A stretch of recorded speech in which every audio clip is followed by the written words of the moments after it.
Alright then. Cool. Let's do it. Yeah. Hey guys, today we wanted to record a video for you about visa applications and all the things that actually go around that you don't necessarily think of when you start the process. So, for example, you know it's going to be a lot of work. You know it's going to take a lot of time, a lot of dedication, a lot of paperwork and things like that. But one thing that we didn't consider is actually how much stress it puts on you, and how much stress it can even put on your relationship when you're both just going through all these things constantly and you don't necessarily talk about anything else. We're working towards our main goal is having our UK visa sorted for Anna. But before that, we decided we wanted to get her temporary residence in Czech Republic. And then I needed to get a Russian visa sorted to go for a wedding. Friend's wedding. A friend's wedding, yes. So far I have the work permission, kind of working visa in Czech Republic, and I decided to switch to temporary residence because it's kind of, I mean, it's a bit safer when you're not attached to your work 100%. So if something happens with the company, or I would like to switch the job, or they don't need me anymore, whatever happens, I don't have to go back to Russia and then start over to find a company who's gonna support my visa and sponsor my visa for me to stay in Europe. I can just switch to temporary residence as reunion with European citizen. Okay, so how long did it take us to sort out the first two steps? So your residence visa and my Russian visa. The thing is that not many people actually know that you can just get this visa, the Czech temporary residence visa, for free. So you don't actually have to pay anything for that. And a lot of people, they don't know about that, and they just go to use any kind of agency or lawyers or whatever, so they have to pay roughly about 5,000 Czech crowns. I guess it's like 230 euros or stuff, 250 euros. So I mean, calculate yourself. But you can do it for free, and you just need to prepare all the kind of documents you need. And I think it took us a week to prepare. Yeah. Whatever we needed, all the pictures, proof of accommodation together, and then proof of relationships, which might be your pictures or tickets, flights, that when you actually went to see each other and stuff, maybe like come on vacation, or bills that you paid together, something that can actually prove that you're connected, you're not just live together as two neighbors or something. And it's your passport, it's your pictures, it's the reason why you are in this specific country. Like for me, it's my working visa, and basically the person who you need with you, who has to dedicate a day. And then it took us 6 hours to be in the line to actually apply. Yeah, so nobody actually told us that we're staying in one line for 4 hours, and then after that we got a number for another line. Well, we spent another 2 hours and started to get a bit crazy. And only after that we actually applied. But the process of the application itself took like what, a minute? 2 minutes? It was so frustrating after spending so much time there to then go in and it be literally 5 minutes long. Usually you can make an appointment, but in our case the next available appointment was in August. So instead of waiting for 2 months for the appointment, we kind of decided to dedicate only one day to that. Take the whole day off. Take the whole day off and just get there as early as you can, and be prepared to stay there for a long time. Take a book, take a library. I've heard that power banks. I've heard that in Spain it's even worse. Bureaucracy there is even worse. The Czech Republic maybe is not that bad. Then it was my turn to apply for my Russian visa. For this I needed an invitation letter, which we had. I needed insurance from Russia, which is actually incredibly easy to get and so cheap. Just do it online. Perhaps we can put a website link at the end. It cost me literally £1. Yeah. For 3 days worth of insurance, so really easy. The application process is difficult. There's a lot of questions there where you really don't expect it to be an application form. For example, I had to provide my previous passports, which was a bit of a nightmare, sort of digging them up, as well as all your parents' information, like where they were born, Where they're working now, what are they doing Exactly. So where have you been traveling for the last 10 years? And I mean, yeah, these questions are the question about traveling is the same that I get when I apply to UK visa. But I don't put all my passports in there. I don't put the full information of my parents. I just put their names, date of birth, and that's it. Other than that, just standard questions: national insurance number, where you're working, how long you've been there for. Yeah, freelance or unemployed, you need to take your last 3 months bank statements. So stamped and signed from the bank itself. Yeah, if you're not in your country of residence and you're trying to apply for a visa outside, it will take around 10 days for your printouts to get there stamped and signed by the bank. So yeah, I turned up on the day, and unfortunately I couldn't get it because I don't have official residence here. I have the foreign police know I'm here, they know I'm here for an extended period of time. It's not mandatory to get temporary residence in a European country. If you are from European Union. Exactly. But there are some setbacks, and they're not actually specified on the website as much. For example, we knew that I can get a loan, I can get a car. But there was nothing on there about visas, so we assumed it was all fine. So some things that we came across actually, I mean, we did blast it through in 2 weeks. Everything, all this stuff. I mean, I even registered with the police here because I've been here a year and still haven't registered with the police. Which is not the best thing to do. Just go and do it. It's really short amount of time. Literally, you'll spend maximum an hour there. Welcome to Czech Republic, Naskladano. And we knew we could handle our workload. We're both we've got busy lives. So we're used to juggling a lot and having a lot on our plate. But actually the pressures around this, like getting everything sorted within a certain time frame, we try and do it as quick as possible. It's crazy. It's crazy. Whenever you have a setback, it's not like, oh, it's okay, I'll do it tomorrow. It really is like so frustrating, isn't it? Like you really feel it, like because you're so ready to go and so willing and trying to get everything done, and then when there's a setback that is out of your control, the frustration is just immense when you've already got the stress of it on. So how do we cope? I mean, we've got this big plan, like these 4 visas. What techniques have you used yourself to try and cope with the workload? I don't know. Okay. For me, it's only one kind of analogy that comes up in my mind is like when you're in the woods and you have no food and there's only one choice. You have to find a way out and stay alive. It's the same thing.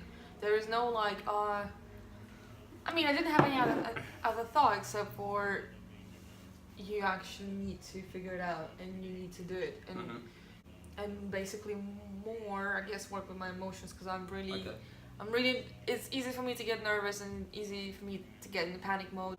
Some techniques that we did use together is... Oh, okay.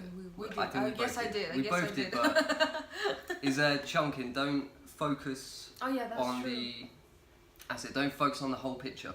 Focus on like one tiny thing at a time. It's easier said than done. It really is. When you have them days where you do get a setback, you start looking at the whole picture and you're just like, this is crazy. This is so much that we've got tons to do. But focus on one tiny thing at a time. Is small steps to achieving that bigger goal. There's a lot of support you need to provide for each other. Like I'll have my really down moments and Anna will be there and she'll be talking to me, and sometimes it's just more important, I think you found the same, it's just to have ears that will listen to your moaning. Regardless of if you respond to it or not. Like just having someone to moan to and be like, for fuck's sake. And sometimes you need to moan yourself as well. Oh, you've got to. I mean, most of people... I mean, a lot of people, they actually moan and they can't stop moaning all the time, which also a bit frustrating. But some people, they just keep holding it inside. They're like, especially men, I think. They're like, I can't, I mean, I'm a strong part of the family. I'm the strongest one, so I have to be... When my lady's crying on the couch and just like... super nervous and stuff and fragile and everything. I have to be strong, so they never talk about that. True. And then they just blow up. That's right. I think everyone has that point, regardless of if you're the man or the woman. Like, you'll hit what you'll feel is a brick wall, where you just keep pushing and pushing and pushing and pushing, and then you can't anymore. And it's good to have just a couple of hours and do something you love in those couple of hours. When you feel your lowest and you feel like, okay, I've hit this wall, I don't know if I can do this anymore. Like, what's the point? Go and do something you love. For me, like, I hit a big wall when we went to arrange the flights to the UK just to go to another wedding we've got Oh yeah. for this month. It's been crazy with all things. And we didn't have enough money. We researched all the flights beforehand. It was all good. We wrote everything out. All our expenditures we had written down. And then we went to book them, and even on the Skyscanner website, it was fine. It was in the budget we prepared Yeah, for. but on the Ryanair, it was more expensive. It just completely changed. Yeah. And that so we was couldn't buy it. exactly, and that was a killer. And that was the same day we had like something else I wanted to do as well. Like, we wanted to get the application form done for the I think visa. it was a Russian visa as well. So yeah, and that for me, I mean, on top of everything else that had happened and like all these little walls that we kept hitting and kept breaking through, that one was like, it was like the straw that broke the camel's back for me. I was just like, for fuck's sake. And I went and played banjo for like an hour, and that really elevated my mood. Sometimes you don't even want to. Sometimes you're like, I don't want to do what I love because I don't feel like I want to do what I love right now, because I'm in this place where I've got no creativity, no drive, no nothing. It's so important just to force yourself through that. It don't happen for long. You'll get that feeling. It will last, as I say, a couple of hours, maybe even half a day, and then after that, you pick yourself up and you're ready to go again. Another thing that we done wasn't that we wrote everything down. Yeah, That we but needed to chunking, do. that what you said. It's a chunking thing, but actually, like, Visualize everything, right? exactly. Yeah. Did that help you a lot? Having everything written out and having sort of a rough plan. I don't know, because I haven't seen that paper since the day we wrote it down. Okay. So maybe it was helpful at that specific moment when we did it. To kind of like, okay, it's actually not as huge as I imagined in my head. But I haven't looked at the paper since that day, so I don't know. Okay. Would you recommend that as a good? Yeah, for sure. Good Still, starting point. yeah.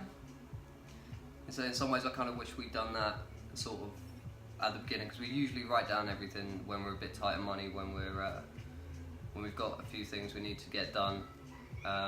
We usually write it all out, just because your mind can turn it into this big fucking mess where you don't know what to focus on, and you become so unmotivated because you've got all these things going around your head that you need to do.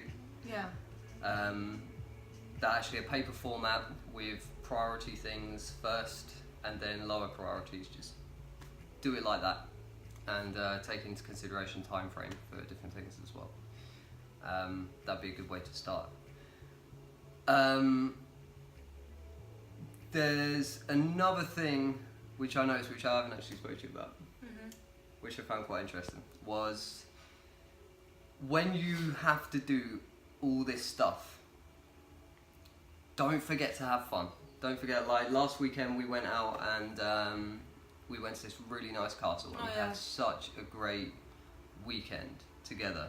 It's so easy, I think, when you're caught up in all these things you have to do, Just to so kind you of to put the stay relationship on pause and get all the stuff done and just focus on that together. Whereas you it's need better to do go, everything together. Don't forget, you guys love each other very much.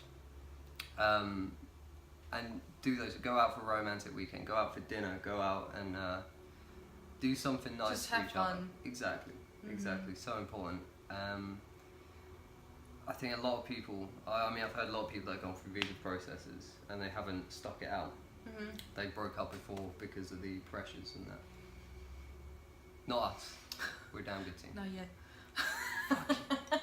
I mean, overall, it's a super tiny thing. It's just a freaking visa. It's just a paper. Important things, write it down, get a plan sorted of all those things that you need to do.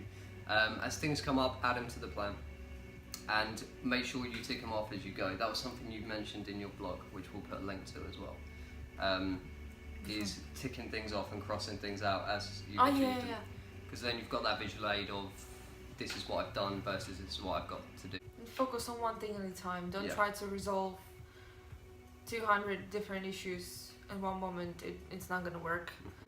We have this kind of saying in Russian that if you're chasing two rabbits, you won't get anyone. At some point, it's not, because you can do different things at the same time and you can accomplish those. If you've got a good gun and you're a good shot, then you can get both. Yeah. Most importantly, have fun. Remember, you guys are a team. A thing I read recently by Richard Branson, one of the lines in it that stuck out was, we are human beings, we're not human doings. Mm-hmm. So don't focus on everything you're doing and looking forwards to all the things you have to do. Remember where you are, where you're at, and what you've achieved. And one other thing we need to do is the UK visa. Now this is the big one for us. Like all these other little things we're doing now is leading towards this big goal of being in the UK. Now that, if you think a residence visa here is tough, fucking UK residence visa is a ball ache. It's a it's just financial minefield. You need to make a shitload of money. To be honest, you need to be averaging, I think it's £18,600 annually. This is now. It's going to change after Brexit. I don't know if it's going to go down, if it'll be easier. I'm assuming it's I going to don't be think so. harder. I think it should be harder because it was easier before, but they changed it. Yeah, exactly. It does seem to consistently increase every year. So, I've had friends that have tried to do this before. Don't do it by yourself. Always go through a solicitors. No, you can try. I know a couple of people who did it themselves. Right. And one of the couples, they failed first time and then they succeed the second one, but they paid the fee twice basically, which is super expensive. And another one, they did everything correctly themselves from scratch, and it worked. Yeah. So if you do decide to do it yourself, I'd still advise you to go and have consultations with a solicitor, because they can advise you on all the documents you need, because the website isn't so black and white. For example, I thought you needed £16,000 to apply purely off savings. That's not true. You need around £64,000 to apply purely off savings. The 16,000, as far as I'm aware, will still count towards your usual earnings. the costs, yeah, your usual earnings, but it isn't just 16 grand, that's it, and then you can apply. So yeah, please go to a solicitor's, get consultations. Perhaps you'll only need 2. They are expensive, but it's worth it. If you mess up, then it's another £1,500 on top of what you've already paid, and you don't get anything refunded. So good luck.